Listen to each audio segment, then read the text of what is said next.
जीवा साद्वैतं सावधूतं परिजनसहितं श्रीकृष्ण चैतन्य देवा श्रीराधा कृष्णपादान् सगणललिता श्रीविशाखान्तांश्च हे कृष्ण करुणा सिंधु दीनबंधु जगत्पते गोपेश गोपिका कांत कांत नमस्तुते तप्त कांचन गौरांगी श्रीराधे वृंदावनेश्वरी वृषभानुसुते देवी प्रणमामि हरिप्रिये वाञ्छाकल्पतरुभ्यश्च कृपा सिन्धुभ्य एव च पतितानां पावनेभ्यो वैष्णवेभ्यो नमो नमः। नमः विष्णुपादाय कृष्णपृष्ठाय भूतले श्रीमते भक्तिवेदान्त स्वामिन् इति नामिने। नमस्ते सारस्वते देवे गौरवाणी प्रचारिणे निर्विशेष शून्यवादी पाश्चात्य देशतारिणे। जय श्री कृष्ण चैतन्य प्रभु नित्यानंद श्री अद्वैत गदाधर श्रीवासादि गौर भक्त वृंदा हरे कृष्ण हरे हरे कृष्णा कृष्ण हरे कृष्ण कृष्णा कृष्ण कृष्ण हरे कृष्ण हरे हरे हरे राम राम हरे हरे राम राम राम राम राम राम हरे राम हरे हरे हरे हरे हरे कृष्ण कृष्ण हरे कृष्ण हरे कृष्ण कृष्ण माता जी हरे कृष्ण। नारायणं नमस्कृत्य नरं चैव ओम नमो भगवते नरो वासुदेवाय।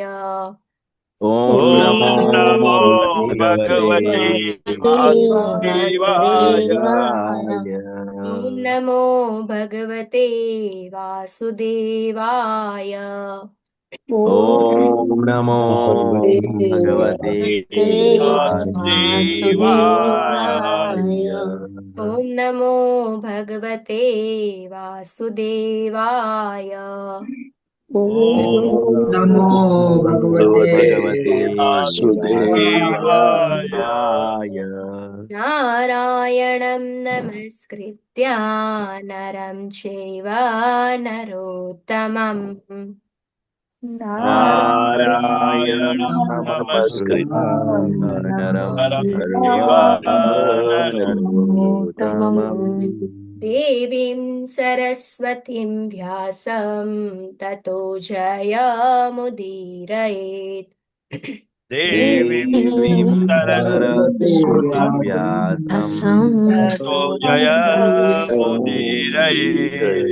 शृण्वतां स्वकथा कृष्ण पुण्यश्रवणकीर्तनः शृण्वतां स्वकथा कृष्ण पुण्याश्रवणकीर्तनः विद्यन्तः स्तोभद्राणि विदुनोति सुरीत्सताम् हृदयन्तस्तोयभद्राणि विदुनोति सुरीसताम् दृष्टप्रायेष्व अभद्रेषु नित्यं भागवत सेवया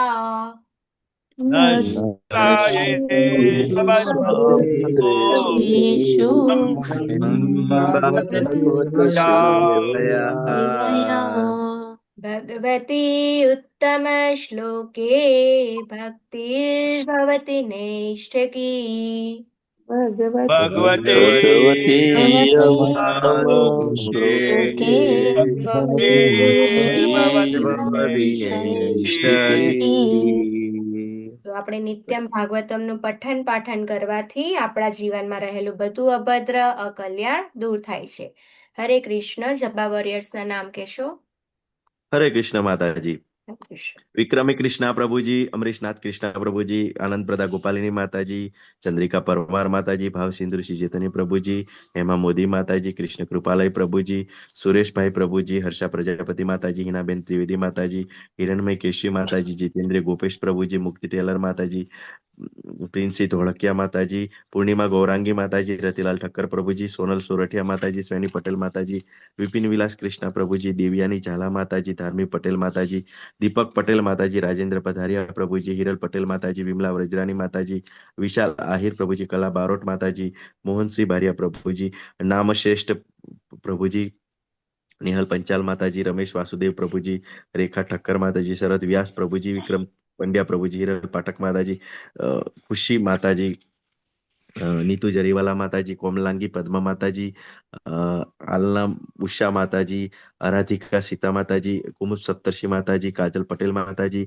મધુ ચાવડા માતાજી, રજરાની વિનીતા માતાજી, જયંત પટેલ પ્રભુજી, અમરીશ પટેલ પ્રભુજી, નીલાંબરી દયાન્વિતા માતાજી, લોપા ગોંડલિયા માતાજી, વેલુભા વાઘેલા પ્રભુજી, ચેતના પટેલ માતાજી, આનંદ ચરણ પ્રભુજી, નિર્મલા બારોટ માતાજી, નૈનેશ કરકર પ્રભુજી, હરાપ્રિયા વિમલા માતાજી, દયાન્વિતા હરિણી માતાજી, સ્વાતિ કરકર માતાજી, કૃષ્ણ કાંતા કૃપાવતી માતાજી, લલિત કુમાર વેદ પ્રભુજી, શશી ઉદેશી માતાજી, રીટાબા માતાજી, હેમા રાજગોર માતાજી, ઉર્મિલા સાધુ માતાજી, કૌશિકા વલ્લંબિયા માતાજી, નિલેશ ગાંધી પ્રભુજી, ગીતા પ્રિયા વ્રજરાની માતાજી, નારાયણી સુનૈના માતાજી, અંકિતા ભટ્ટ માતાજી. ટોટલ 65 હતા માતાજી. કોઈનું નામ રહી ગયું હોય તો માફ કરજો. હરે કૃષ્ણ. હરિબોલ.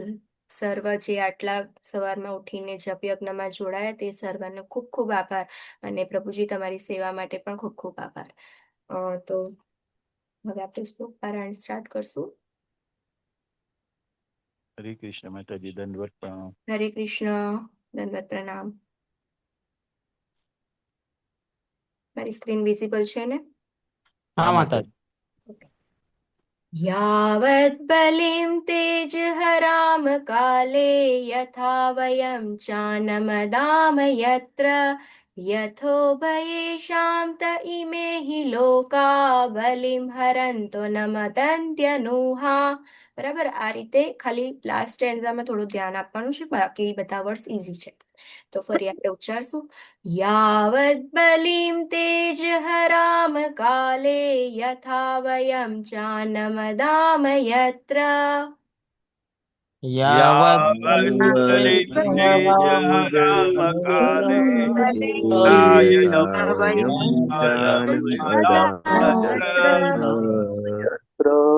यथोभयेषां त इमे हि लोका बलिं हरन्तो अनम् अदन्त्यनुहा. યથો ભયેષાં દૈમે લોકા બલિં હરન્ત્યનુહા. यावत् बलिं तेजहराम काले यथा वयं चानमदाम यत्र યાવત બલિં બલિં તેજહરામ કાલે વયમ આનમ અદામ યત્ર यथोभयेषां त इमे हि लोका बलिं हरन्तो न मदन्त्यनुहा. યથો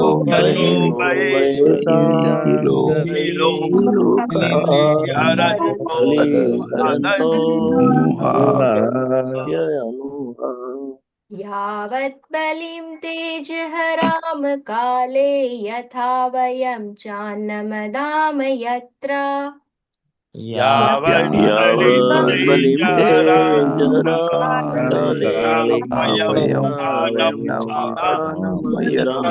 યત્ર यथोभयेषां त इमे हि लोका बलिं हरन्तो न मदन्त्यनुहा. યથો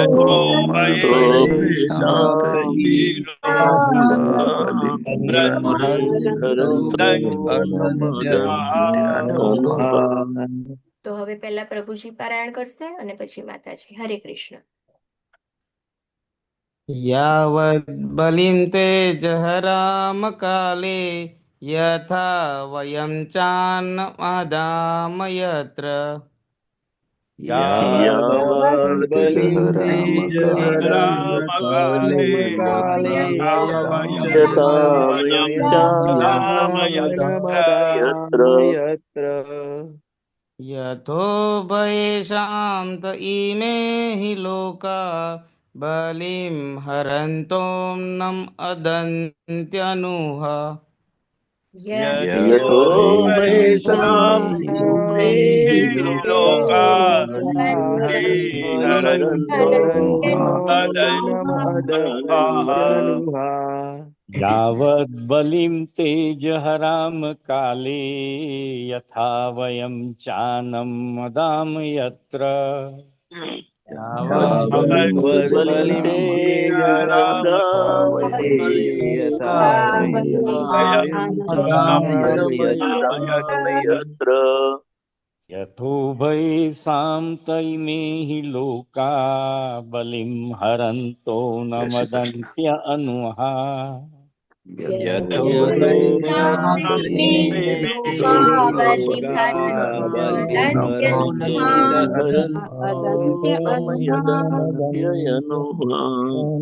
यावद् बलिं तेजहराम काले यथा वयं चानम् अदाम यत्र यावद्बलिं तेजहराम काले यथा वयं यथा वयं चानमदाम यत्र यत्र यतो भयेषां तैमे हि लोका बलिहरन्तो नम् अदन्त्य अनुहाः यतो वैशां वैशां लोका बलिं हरन्तमदन्त्यनुहा यावद्बलिं तेजहराम काले यथा वयं चान्नमदाम यत्र यावद्बलिं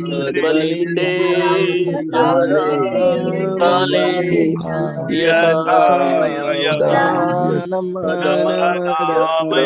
यत्र यथोवशे येषां त इमे हि लोका बलिं हरन्तो न मदन्त्यनुहा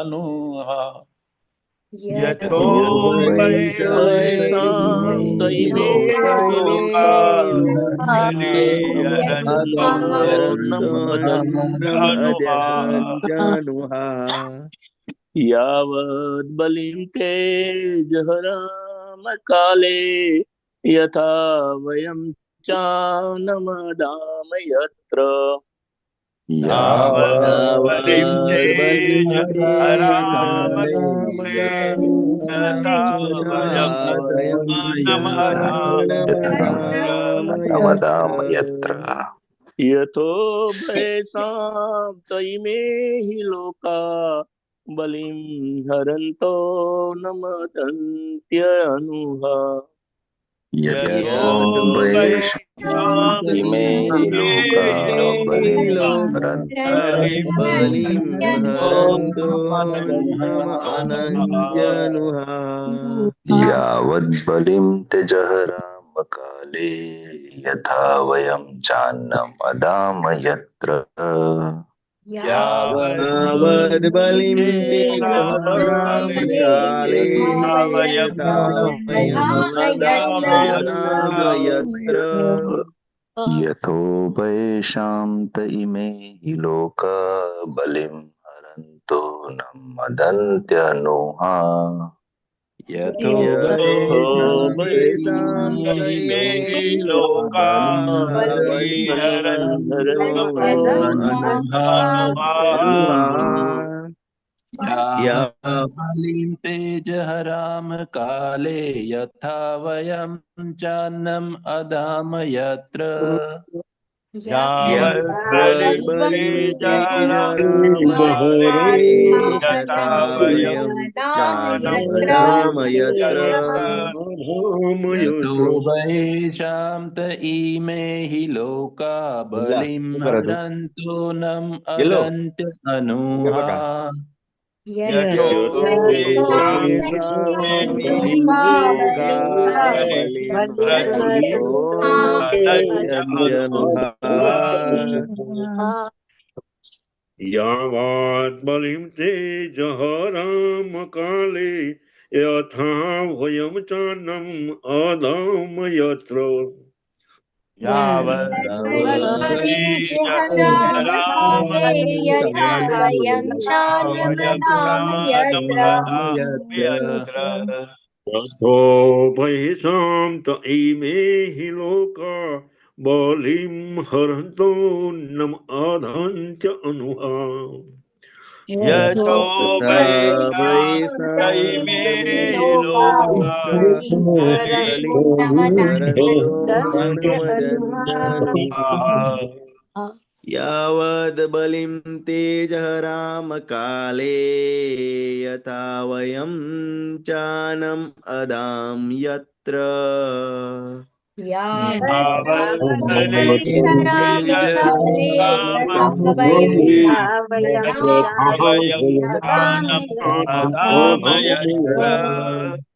यथो वयसां त इमे हि लोका बलिहरन्तोऽन्नम् अदन्त्य अनुहा यथो वैशां त लोका इमे हि बलिं लोका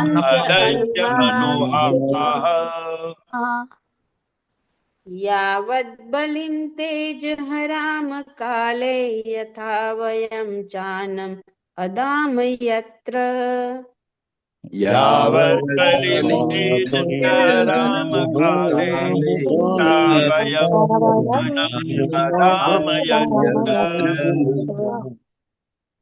यथो वयेषां तम् इमे हि लोका बलिं हरन्तो नम अदन्त्य अनुहा यथो वैशां त इमे हि लोका बलिं हरन्तो नमोदन्त्य अनुहा यावद्बलिं तेजहरामकाले यथा वयं चानम् अदाम यत्र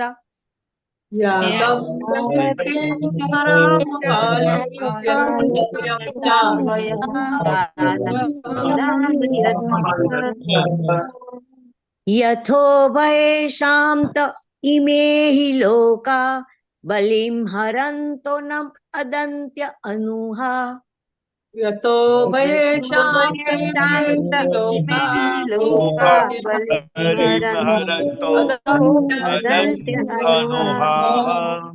यावद्बलिं तेजहरामकाले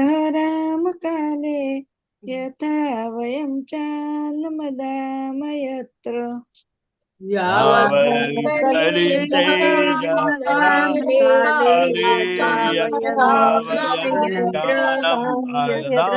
यत्र यतो वयशात इमे हि लोका बलिं हरन्तो नम अदन्त्यनुहा यथो वयेषां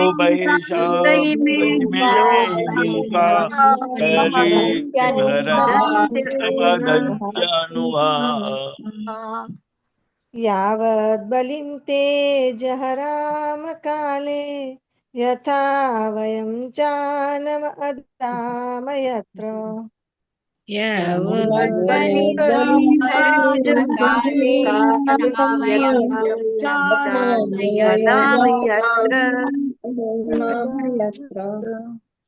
यथोभयेषां तैमे हि लोका बलिं हरन्तो नमदन्त्यनुहा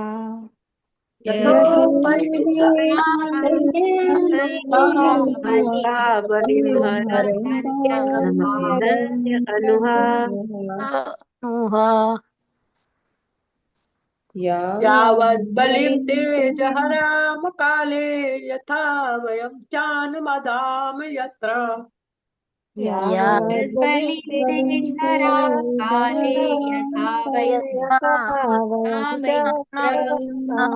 यत्र यथो भयेषां तहि इमे हि लोका बलिं हरन्तो न मदन्त्यनुहा लोका बलिं हरन्तो अनुहा यावद्बलिं तेजहरामकाले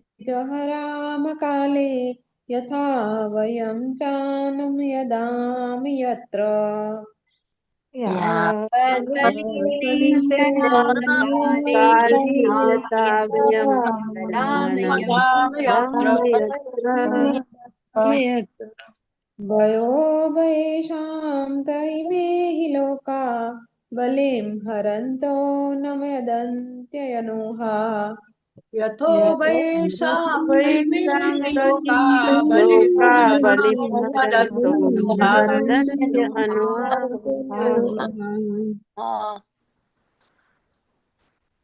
હરે કૃષ્ણ. કોઈ રહી ગયું છે? ઓકે, તો આપણે શબ્દાર્થ પર આગળ વધશું. હરે કૃષ્ણ માતાજી. હરે કૃષ્ણ. લઈ લો માતાજી. હા, એક મિનિટ, હા, ફરી શેર કરો. યસ માતાજી, ગો અહેડ. यावत् बलिं ते जहयाम काले यथा वयं चान्नमदाम यत्र यावत् यावत् बलिं ते जहायाम काले यथा वयं चान्नमदाम यत्र यथो वैशान्त इमे हि लोका बलिं हरन्तो न मदन्त अनुहा यथो यथो वैशान्त इमे हि लोका बलिं हरन्तो न मदन्त्यनुहा. કોઈ બાકી છે હવે? હરે કૃષ્ણ. તો આપણે શબ્દાર્થ પર આગળ વધીએ.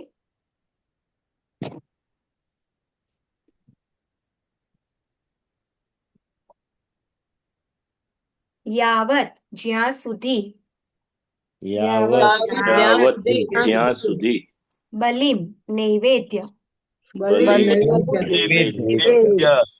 તે આપનું, અજ હે અજન્મા, અજ હે અજન્મા હરામ અર્પિત કરીશું, હરામ અર્પિત કરીશું, કાલે યોગ્ય સમયે, કાલે યોગ્ય સમયે, યથા જેમ, વયમ અમે, ચ પણ, અન્નમ અન્ન, અદામ ભાગ લઈશું, ભાગ લઈશું, યત્ર જ્યાં, યથા જેમ, ઉભયેશામ આપને માટે તેમજ અમારે માટે એમ બંનેને માટે,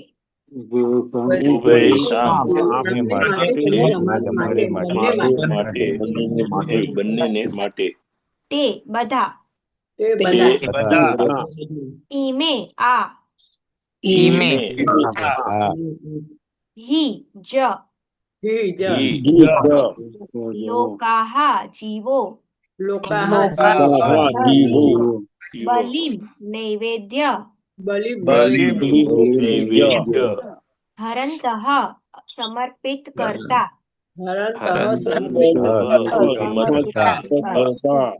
અન્નમ અન્ન, અદાંતિ જમે છે, અનુહાહા નિર્વિઘ્ને, અનુવાદ બાય એસી ભક્તિ વેદાંત સ્વામી શ્રીલા પ્રભુપાદ કી છે. હે અજન્મા પુરુષ, કૃપા કરીને અમને એવા સાધનો અને વિધિઓનું જ્ઞાન આપો જેથી અમે પોતે નિર્વિઘ્ને પોતાના તથા બીજા બધાના નિર્વાહ માટે જરૂરી એવા બધા સુસ્વાદ ધાન્ય તથા અન્ય વસ્તુઓ આપને સમર્પિત કરી શકે તથા આપને માટે અને અમારા પોતાના માટે જીવનની જરૂરિયાતો સહેલાઈથી સંગ્રહી શકે. તો 2 જણના હેન્ડરેસ છે, ભાવાર્થ પણ લાંબો છે. તો 2 જણ, એક જણ 2 પેરેગ્રાફ અને બીજા 2 પેરેગ્રાફ એમ કરીને વાંચી શકો છો. હરે કૃષ્ણ. એક મિનિટ. હરે કૃષ્ણ. હરે કૃષ્ણ. હા, હરે કૃષ્ણ. શ્રીલ પ્રભુપાદની જય. વિકસિત ચેતનાનો પ્રારંભ માનવ જીવન રૂપે થાય છે અને તેનો વધુ વિકાસ ઉચ્ચ લોકના નિવાસી દેવતાઓના રૂપમાં થાય છે. મૃત્યુલોકનું સ્થાન વિશ્વના લગભગ મધ્ય ભાગમાં છે અને માનવ જીવનનું સ્થાન પણ દેવજીવન અને અસુર જીવનની વચ્ચેનું છે. મૃત્યુલોકની ઉપરનો દિવ્ય લોક દેવતા કહેવાતા વધુ બુદ્ધિશાળી લોકો માટે છે. તેઓ દેવતા કહેવાય છે. તેનું કારણ એ છે કે સંસ્કૃતિ, આનંદ, વૈભવ અને જીવનકાળ એ સૌમાં તેમનું જીવન ધોરણ ખૂબ ઊંચું છે. છતાં તેઓ હંમેશા ઈશ્વરની બાબતમાં પૂરેપૂરો સભાન હોય છે.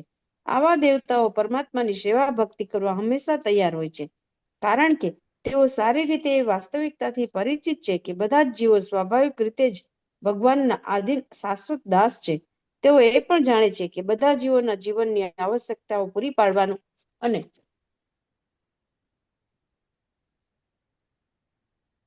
અને તેમને નિભાવવાનું કામ કેવળ ભગવાન જ કરે છે.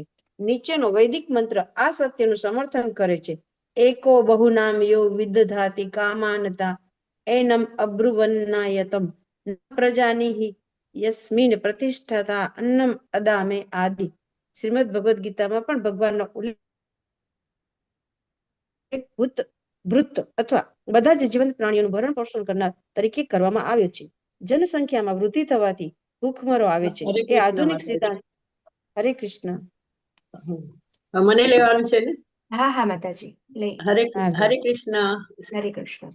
જનસંખ્યામાં વૃદ્ધિ થવાથી ભૂખમરો આવે છે. એ આધુનિક સિદ્ધાંત દેવતાઓને અને ભગવાનના ભક્તોને સ્વીકાર્ય નથી. ભક્તો અને દેવતાઓ સારી પેઠે જાણે છે કે લોકોને કેવી રીતે ખાવું એનું ભાન હોય તો ભગવાન જીવોની ગમે એટલી સંખ્યા હોય તો પણ તેમનું ભરણ પોષણ કરી શકે છે. જેમને ઈશ્વરના અસ્તિત્વનો ખ્યાલ નથી એવા સામાન્ય પશુઓની જેમ જો લોકો ખાવા લાગે તો તેમને પણ જંગલમાં વસતા જંગલી પ્રાણીઓની જેમ ભૂખમરા, ગરીબાઈ અને અછતના ભોગ બનવું પડે છે. ભગવાન જંગલી પ્રાણીઓને પણ તેમને માટેના ખાદ્ય પદાર્થો પૂરા પાડી તેમને પોષે છે, પણ તેઓ એટલા વિકસિત નથી કે ઈશ્વર વિશે કંઈ જાણતા હોય. આ જ રીતે માનવ પ્રાણીઓને પણ ભગવાન અન્ન, શાકભાજી, ફળ અને દૂધ પૂરા પાડે છે. મનુષ્યોની એ ફરજ છે કે તેઓ પરમેશ્વરની આ કૃપા બદલ આભાર વ્યક્ત કરે. ભગવાન મનુષ્યોને ભોજન પૂરું પાડે છે, માટે મનુષ્યોએ ભગવાનનો આભાર માનવો જોઈએ અને યજ્ઞમાં ભગવાનને સમર્પિત કર્યા પછી યજ્ઞ શિષ્ટ જ ગ્રહણ કરવું જોઈએ. શ્રીમદ ભગવદ ગીતા 3.13 સમર્થન કરેલું છે કે શરીર અને આત્માને ટકાવી રાખવા માટે જ લોકો યજ્ઞ શિષ્ટ જ ભોજન લે છે. તે સાચો આહાર છે. પણ જે લોકો માત્ર પોતાના જ માટે રાંધે છે અને યજ્ઞ ભાગ કાઢતા નથી તે તો ભોજનના રૂપમાં પાપનું જ ભક્ષણ કરે છે. આવો આહાર ન તો વ્યક્તિને સુખી કરી શકે અને ન તો તેની અછતને દૂર કરી શકે. અલ્પ બુદ્ધિયુક્ત અર્થશાસ્ત્રીઓ માને છે કે દુષ્કાળ વસ્તી ધારાને કારણે પડે છે, પણ તેમ નથી.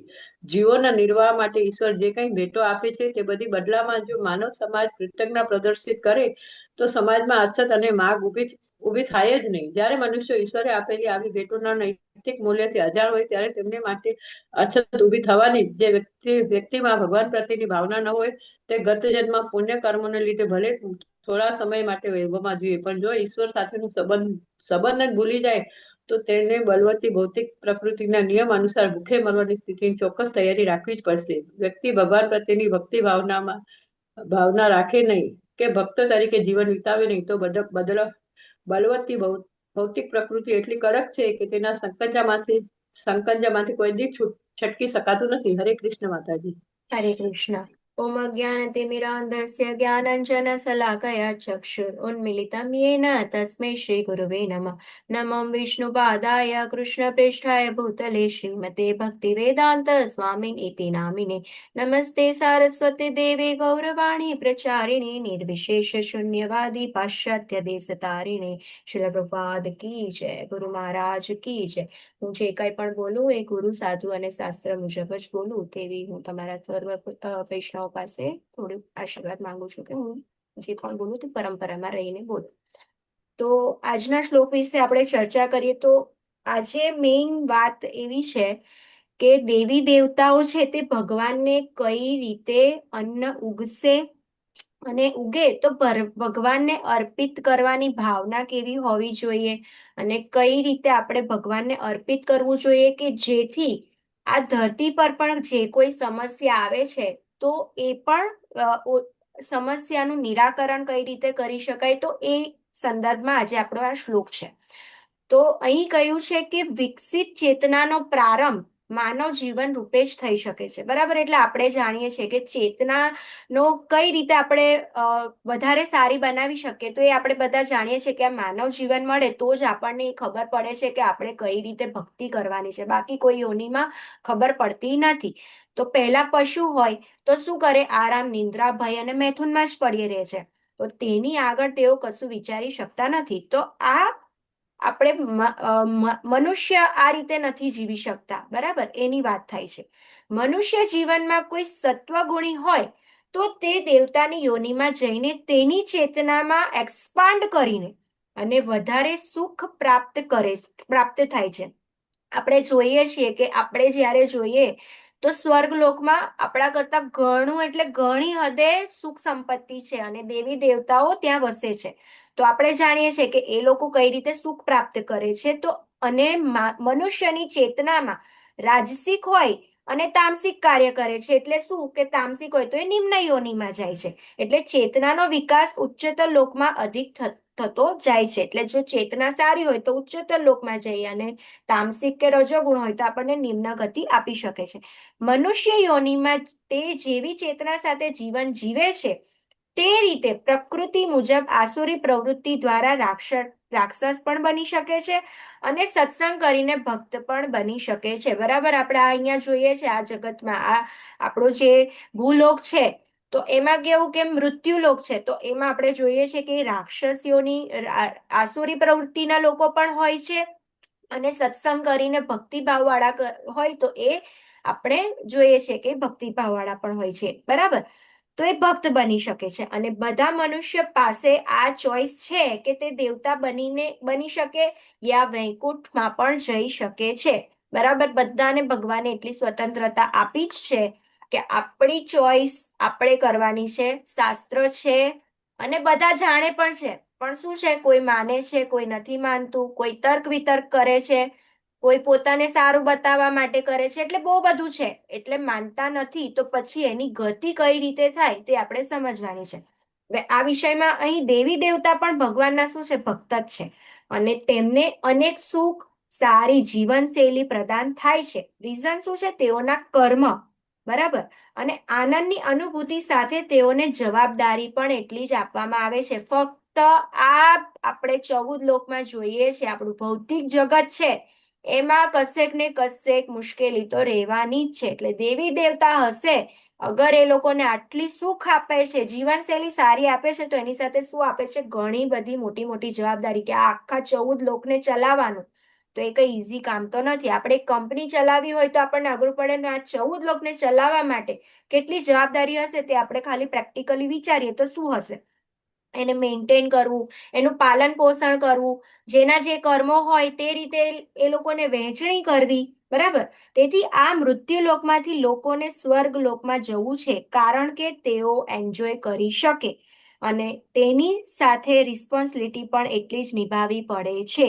કોઈ સંકોચ નથી કે તેઓની જીવનશૈલી, આયુષ્ય, સુખ બધું જ શું છે, એકદમ સારી માત્રામાં મળે છે. પરંતુ જેમ વાત કરી કે આ 14 લોકને મેન્ટેન કરવાનું પણ સુવ્યવસ્થિત રીતે ચલાયમાન કેવી રીતે રાખવું તે પણ એ લોકોએ જોવું પડે છે. અહીં એટલે જ એક શ્લોક છે, પ્રભુપાદે કોટ કરેલો છે, એકો બહુનામ યો વિદ્યાતિ કામાન તા એનમે અબ્રન્યાયતમ નઃ પ્રજાનિહિ યસ્મિન પ્રતિષ્ઠિતા અન્નમ અદામે. જેનો ભગવદ્ ગીતામાં ભૂત ભૃત એટલે કે બધા જીવંત પ્રાણીઓનું ભરણ પોષણ કરનાર, એટલે કે મમે વાંશો જીવલોકે જીવભૂત સનાતન.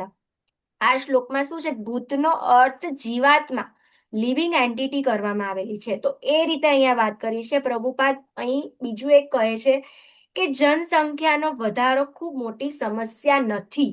આપણે ભૌતિક રીતે જોઈએ તો આપણે કેટલો પ્રોબ્લેમ થાય કે આજે આટલું પોપ્યુલેશન છે એને કઈ રીતે પૂરું પાડવું, પણ પ્રભુપાદની થિંકિંગ કઈ રીતે છે તે આપણે સમજીએ.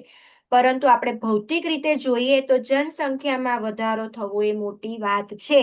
પરંતુ ઈશોપનિષદનો શ્લોક છે, ઈશાવાસ્ય ઇદમ સર્વમ યત કિંચ જગત્યામ જગત. તો આ મુજબ ભગવાનને કેન્દ્રમાં મૂકીને ભગવાનને અર્પણ કરીએ તો આ જનસંખ્યા કઈ મોટી વાત નથી. ભગવાનનું આપેલું બધું જ છે, પરંતુ અમુક જગ્યાએ લોકોને બધું મળતું નથી. ઇવન અન્ન જે બધાને પૂરી માત્રામાં મળવું જોઈએ તે પણ અમુક જગ્યાએ મળતું નથી. જેમ કે આપણે જોઈએ છે કે આફ્રિકા અને એશિયાના અમુક જે દેશ છે તો એમાં શું છે, ભૂખમરાની પરિસ્થિતિ પણ થઈ હોય છે. અને આ સમૃદ્ધિની જે વહેંચણી રાજાઓના ટાઈમમાં સમજીએ તો એ બરાબર રીતે વહેંચવામાં આવતી હતી. એટલે કે જેની ક્ષમતા વધારે હોય તેની પાસે વધારે હોય, પરંતુ કોઈ પ્રજા બેઝિક રિક્વાયરમેન્ટ શું કહેવાય? આપણે કહીએ તો ફૂડ, હેલ્થ અને એજ્યુકેશન, બરાબર? તો આ મળી જ રહેતું અને બધું ફ્રીમાં પણ મળતું હતું. અત્યારે ખૂબ જ મોટી માત્રામાં ટેક્સ લેવામાં આવે છે તો પણ લોકોને આ ફ્રીમાં જ્યાં મળતું હોય તે દેશમાં શું કરે છે, વસવાનું વિચારતા હોય છે, બરાબર? પ્રિફર કરે કે અહીંયા એજ્યુકેશન ફ્રી છે કે અહીંયા હેલ્થ આવી છે, બરાબર? એટલે બેઝિકલી જોઈએ તો જનસંખ્યા એ મોટી પ્રોબ્લેમ નથી, પરંતુ સમસ્યા એ છે કે આ જનસંખ્યામાં રાક્ષસ છે અને ક્વોલિટી કેવી છે, ભક્તિમાં, કૃષ્ણ કોન્શિયસનેસમાં કેટલા છે.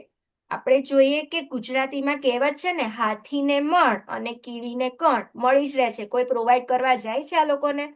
તો એ લોકોની જનસંખ્યા પણ વધારે છે. આપણે એનું તો નથી વિચારતા. કેમ નથી વિચારતા? કારણ કે આપણે ખબર છે કે એનું પૂરું એ જાતે કરી જ લે છે, બરાબર? તો આની સાથે આપણે રિલેટ કરી શકીએ કે પ્રભુપાદ એમ જ કહે છે કે જનસંખ્યા એ મોટી વાત છે જ નહીં, બરાબર? પ્રભુપાદ બીજું શું કહે છે કે માનવીય ચેતના ભગવાનને અર્પણ કરવાની હોય તો તે મનુષ્યનો વિકાસ કરી શકે. રાધાનાથ સ્વામી શું કહેતા હોય છે, એમનું એક લેક્ચરમાં સાંભળ્યું હતું કે દેખે સુને નહીં ભક્ત ભિખારી, બરાબર? આ બહુ મોટી વાત છે કે એવું હોય જ ના શકે કે ખાવા માટે ફાફા પડે. એક ભક્ત હોય એને ખાવા માટે ફાફા તો નહીં જ પડે. બીજી સુખ સુવિધા અપડાઉન હોય કે ભાઈ આને એસી છે, આને ત્યાં એસી નથી, આને ત્યાં છે, કાર છે, મોટો બંગલો છે, એ બધું અપડાઉન હોઈ શકે, પણ જે બેઝિક રિક્વાયરમેન્ટ ફૂડ છે એના કોઈ દિવસ ફાફા પડી શકે નહીં.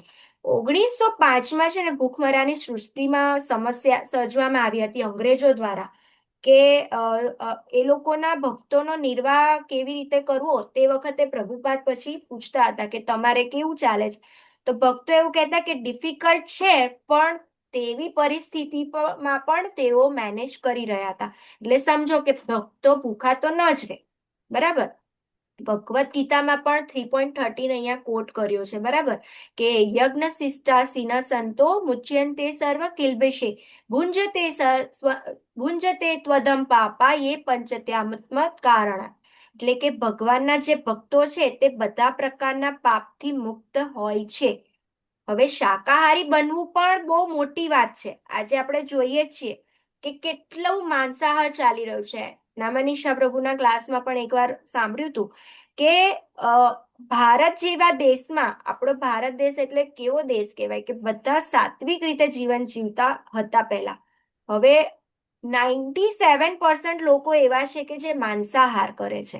અને ભગવાને પણ બનાવ્યું તો ભગવાને જ છે માંસાહાર, પણ આપણે કોઈ દિવસ એ રીતે ભગવદ્ ગીતાનો શ્લોક કોઈ પણ જોઈએ તો એ રીતનું આપણે એમ જ કીધું છે, પત્રમ પુષ્પમ ફલમ તોયમ. અહીંયા કશે પણ માંસાહારની વાત કરવામાં આવી નથી, બરાબર? તો એ પણ આપણે ધ્યાન આપવું જોઈએ. પછી ભગવદ્ ગીતામાં શું શીખ્યા છીએ તે પણ જોઈએ કે એક છાંદોગ્ય ઉપનિષદનો એક શ્લોક છે કે આહાર શુદ્ધો સત્વ શુદ્ધિ સત્વ શુદ્ધો ધ્રુવા સ્મૃતિ સ્મૃતિ લબ્ધે સર્વ ગ્રંથિના વિપ્રમોક્ષા. એટલે કે આહારથી સત્વની શુદ્ધિ એટલે કે ચિત્તની શુદ્ધિ થાય. જ્યારે ચિત્ત શુદ્ધ થાય છે ત્યારે જ તેની સ્મૃતિ અટલ થઈ જાય છે કે હું શું છું? કૃષ્ણનો દાસ છું, બરાબર? તો એને પણ આપણે આ રીતે અહીં રિલેટ કરીએ કે આપણે કેવું જમવું જોઈએ અને ભગવાનને અર્પણ કરેલું જ જમવું જોઈએ. એવું નથી કે તમે દાળ ભાત શાક રોટલી ખાશો તો પણ તમે પાપથી મુક્ત નથી થતા. આપણે જોઈએ છે કે તમે અગર ભગવાનને ભોગ લગાવ્યા વગર જમો છો તો પાપ ખાઓ છો અને તમે ચોર છો, તમે ચોર કહેવામાં આવો છો, બરાબર? એટલે ભગવાનને ભોગ લગાવીને જમવું જ જોઈએ. એની પણ વાત કરે છે કે કૃષ્ણ કોન્શિયસનેસમાં આવીએ છીએ તો ભગવાનને ભોગ અર્પણ કરીને જ જમવું જોઈએ. ભોગ અર્પણ નથી કરતા તો એ પાપ જ ખાય છે. એ ભગવદ્ ગીતામાં આપણે શીખી ગયા છે.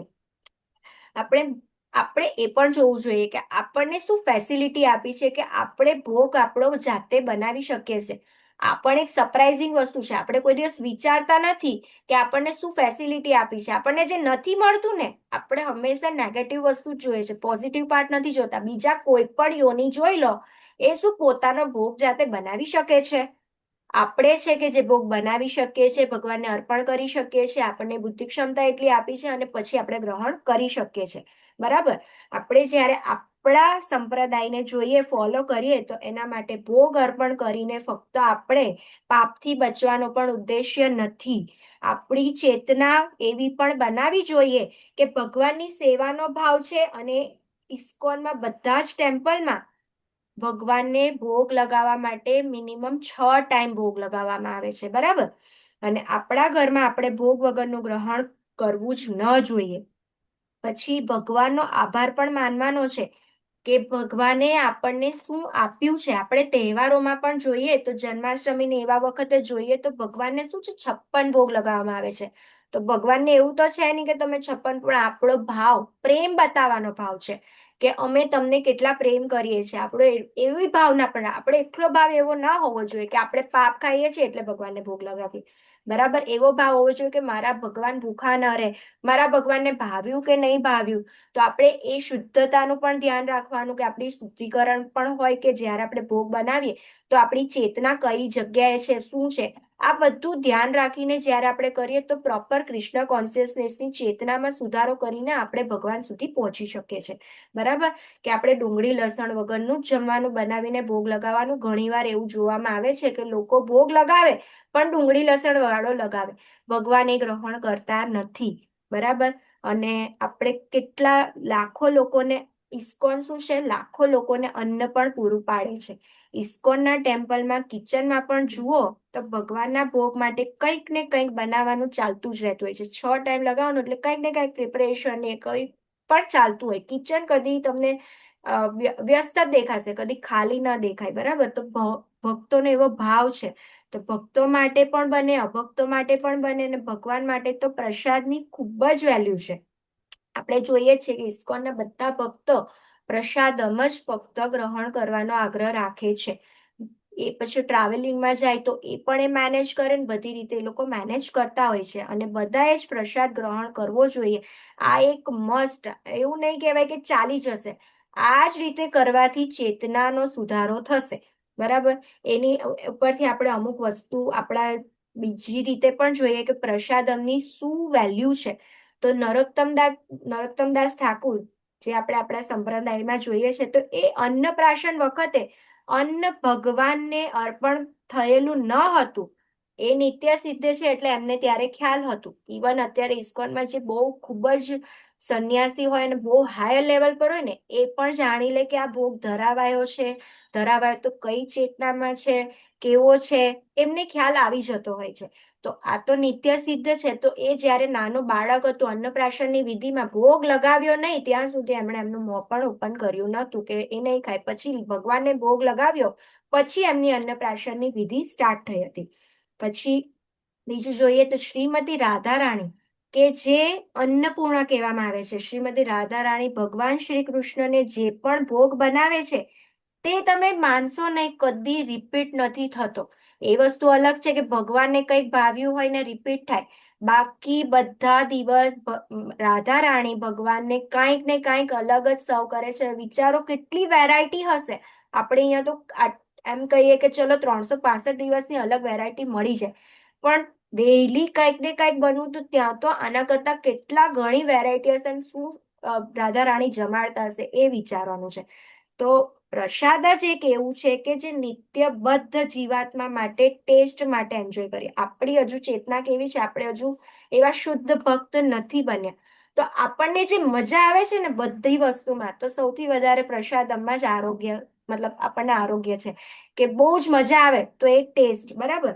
ઇસ્કોનની ખીચડી તો વર્લ્ડ ફેમસ છે, આપણે જાણીએ છીએ. તો સ્ટીવ જોબ્સ છે, જેને આપણે જાણીએ છીએ, તો એ પોતાની ક્રિટિકલ કન્ડિશનમાં, જોબના પ્રોબ્લેમમાં, એ ઇસ્કોનની ખીચડીના પણ ખૂબ જ વખાણ કરેલા છે. પછી એક આચાર્ય છે શ્રીપાદ રામાનુજાચાર્ય. શ્રી રંગનાથ સ્વામીને ચડાવેલો ભોગ જ ગ્રહણ કરતા અને તે આરોગ્ય બાદ જ તેઓ કાવેરી નદીમાં એકવાર હાથ ધોવા ગયા હતા.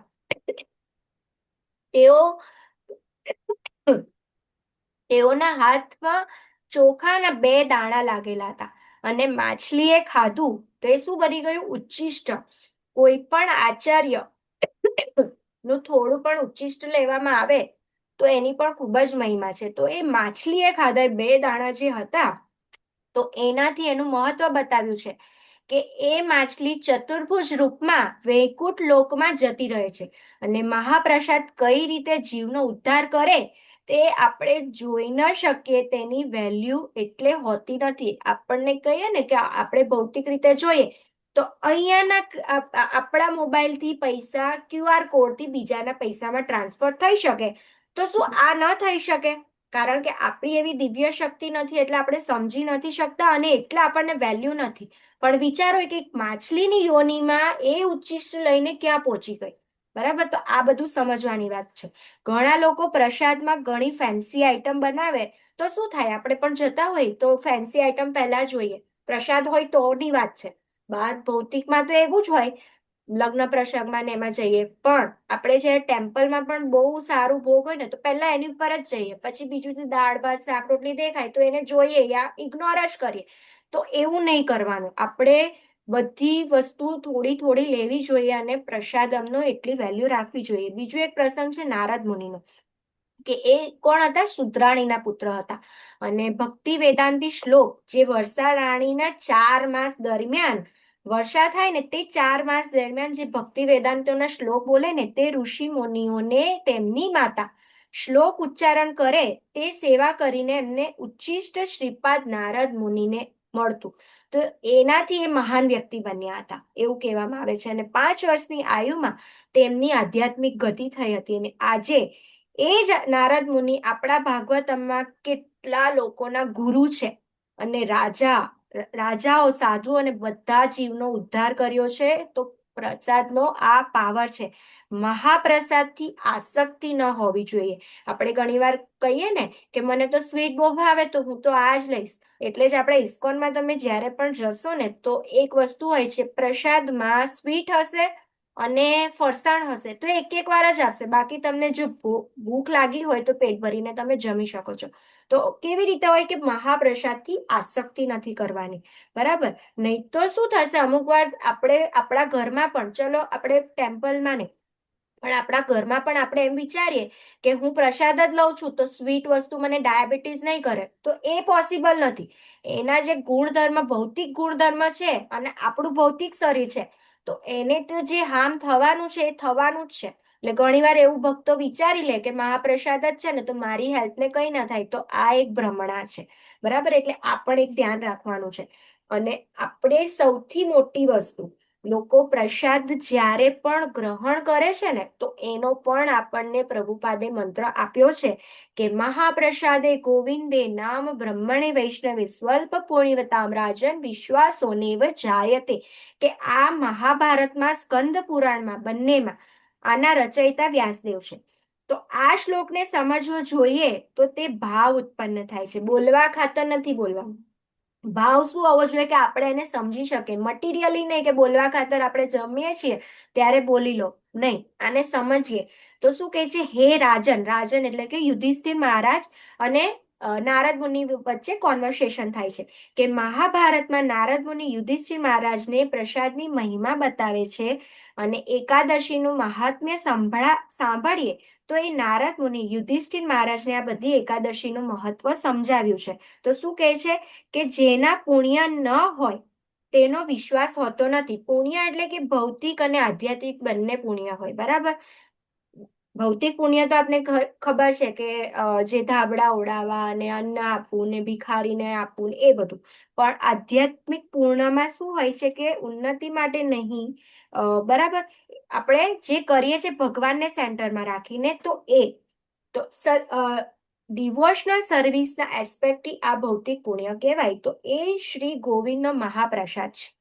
તેની ઉપર જેને હરિનામ, ભગવાન પર શ્રદ્ધા ન હોય તેને કદી આની ઉપર વિશ્વાસ થતો નથી. પ્રસાદ અને મહાપ્રસાદ બંનેમાં પણ અંતર છે. એ કદાચ ઘણા લોકોને નહીં ખ્યાલ હોય.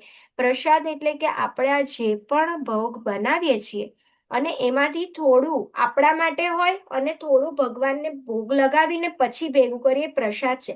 પણ મહાપ્રસાદ શું, જેટલું પણ બને છે ખાલી ભગવાન માટે. એટલે ઇસ્કોનમાં જો ને તો ડીટી કિચન, ડિવોટી કિચન એ બંને સેપરેટ હોય છે.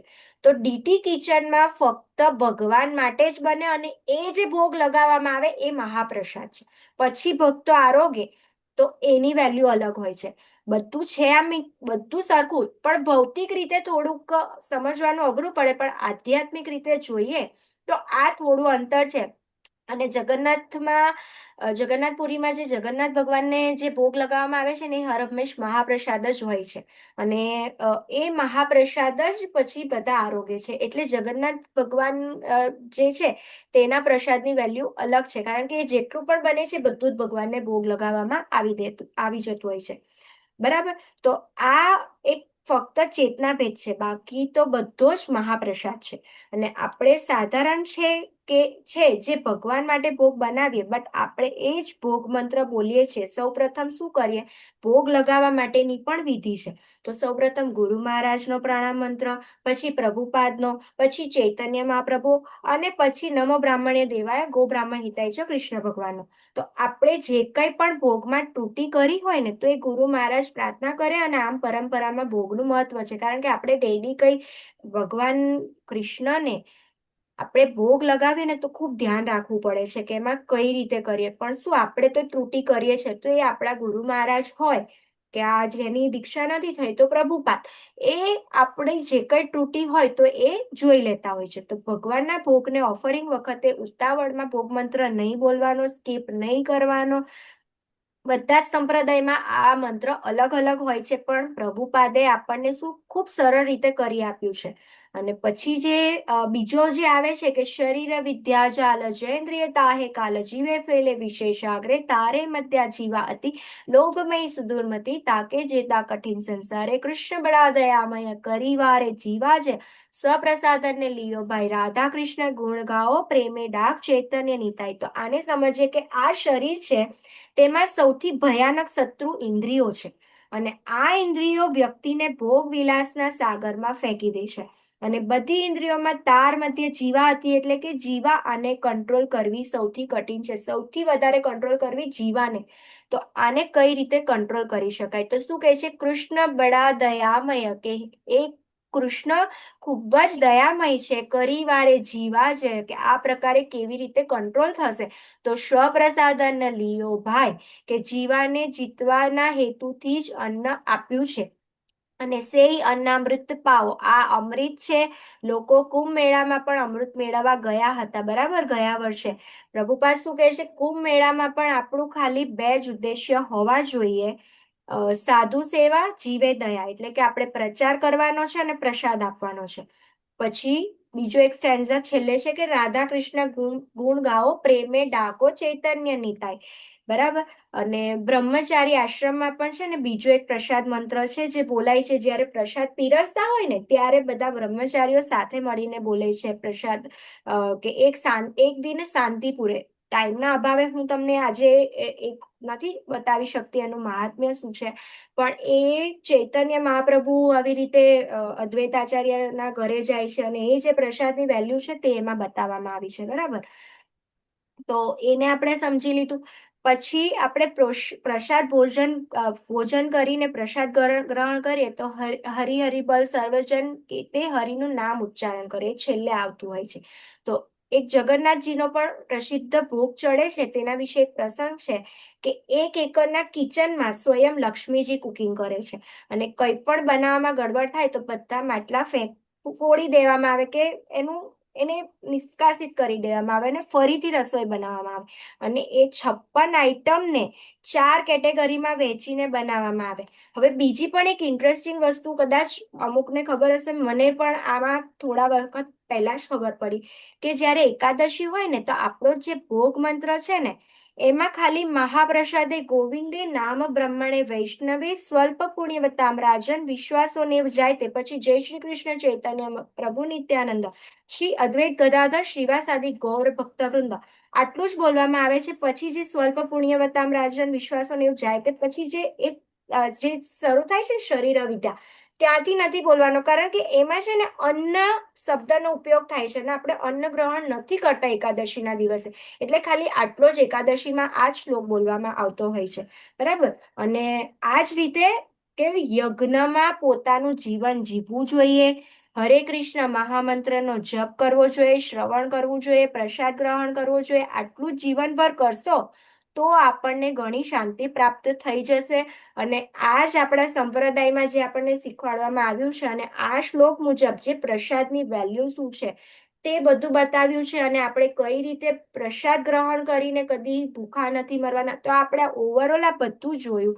તો અહીં હું મારી વાણીને વિરામ આપું છું. વાંછા કલ્પતરુભ્યશ્ચ કૃપા સિંધુભ્ય એવ ચ પતિતાનાં પાવનેભ્યો વૈષ્ણવેભ્યો નમો નમઃ. અનંત કોટિ વૈષ્ણવ વૃંદ કી જય. શ્રીલા પ્રભુપાદ કી જય. ગુરુ મહારાજ કી જય. તો કોઈને આમાં કશું એડ કરવું હોય તો કરી શકે છે, બાકી હું એટલી તો સક્ષમ નથી કે તમારા ક્વેશ્ચનનો આન્સર આપી શકું. હું કદી પ્રયાસ કરી શકું. હરે કૃષ્ણ. માતાજી હરે કૃષ્ણ. માતાજી હરે કૃષ્ણ પ્રભુજી. માતાજી હરે કૃષ્ણ જગન્નાથપુરીની માતાજી. તમે જે વાત કરી ને મહાપ્રસાદ, એ હા મારા હા ખ્યાલથી every day they are not making mahaprasad. I think there is a particular day only. એકાદ બે દિવસ જ મેં હોય છે આ સાંભળ્યું છે વર્ષમાં. ને તો એ રીતે એવરીડે પ્રસાદ મહાપ્રસાદ જ બનતો હોય છે અને ત્યાં એટલું પબ્લિક હોય જ છે કે માટલા હોય ને એ રીતે. એટલે મેં સાંભળ્યું છે, મેં પોતે જોયું નથી, હું પોતે ગઈ નથી, પણ મેં આ એક બે લેક્ચર્સમાં સાંભળ્યું છે. તો કદાચ કોઈકને બીજા કોઈને આઈડિયા હોય અને એમને ખ્યાલ હોય તો આમાં એડ કરી શકે. બાકી મેં સાંભળ્યું છે એ રીતે ડેલી આ રીતે મહાપ્રસાદ જ બને છે. આપણા કિચનમાં, ઇસ્કોનના ડિવોટી કિચનમાં પણ પ્રભુજી કેવું હોય છે કે મહાપ્રસાદ જ બનતો હોય છે. ડીટી કિચન આખું અલગ જ છે અને એમાં એવરીડે રાજભોગ માનભોગ બધું ખાલી ભગવાન માટે બને અને ભગવાનને ધ્યાનમાં રાખે. બાકી ડિવોટી કિચનમાં કેવું જેટલા બ્રહ્મચારી રહેતા હોય એ બધાનું બને પછી ભોગ લગાવવામાં આવે અને પછી ગ્રહણ કરવામાં આવે. તો એમાં તો 200-250 માણસનું બનતું હોય છે. પણ જ્યારે ડીટી કિચન હોય ને તો એમાં ભગવાન જેટલી 4 થાળી હોય કે 6 થાળી હોય. હવે આપણા જે મેંગલુરનું ટેમ્પલ છે ને એમાં 4 થાળીની રીતે બનતું હોય છે. પણ બીજા બધા કેવું કે ચૈતન્ય મહાપ્રભુ અને ગૌરનિતાઈ હોય છે, પછી રાધા કૃષ્ણ હોય છે અને પછી કોઈક જગ્યાએ રામ સીતા મૈયા ને હોય અથવા તો જગન્નાથજી હોય. તો એ ત્રણની છે ને તે રીતે બબે કરીને 12 થાળી નીકળતી હોય છે. તો એ ડીટી કિચનમાં ભગવાન પૂરતું જ બને છે, એટલે એને મહાપ્રસાદ કહેવામાં આવે છે. Okay okay okay. હરે કૃષ્ણ. હરે કૃષ્ણ. બીજા કોઈને કઈ પ્રશ્ન યા કઈ એડ કરવું હોય તો તમે કરી શકો છો. તો આપણે અહીં પૂરું કરશું. બરાબર. અમરીશ પ્રભુ પાસે જશું. અમરીશ પ્રભુ, કોઈ સુદામા સેવક હોય તો જણાવજો. હરે કૃષ્ણ માતાજી. ઉદય ભટ્ટ પ્રભુજીએ અન્નદાન સેવા કરી છે તેમના જન્મદિવસ નિમિત્તે. હરી બોલ. આપણે ઉદય પ્રભુજી માટે હરે કૃષ્ણ મહામંત્ર બોલાવશું. હરે હરે કૃષ્ણ કૃષ્ણ હરે હરે કૃષ્ણ કૃષ્ણ કૃષ્ણ કૃષ્ણ કૃષ્ણ હરે હરે હરે હરે રામ હરે હરે રામ રામ રામ રામ રામ હરે હરે હરે. હરે હરે કૃષ્ણ સર્વને હરે કૃષ્ણ માતાજી. હરે દંડવત કૃષ્ણ પ્રણામ. માતાજી દંડવત હરે કૃષ્ણ દંડવત પ્રણામ માતાજી. પ્રણામ. કૃષ્ણ માતાજી દંડવત પ્રણામ. હરે કૃષ્ણ દંડવત હરે કૃષ્ણ પ્રણામ. માતાજી દંડવત પ્રણામ. હરે હરે કૃષ્ણ. કૃષ્ણ માતાજી સાદર પ્રણામ. હરે કૃષ્ણ સાદા પ્રણામ. શ્રી કૃષ્ણ માતાજી. દંડવત પ્રણામ. હરે કૃષ્ણ. હરે કૃષ્ણ. હરે કૃષ્ણ માતાજી દંડવત પ્રણામ. હરે કૃષ્ણ.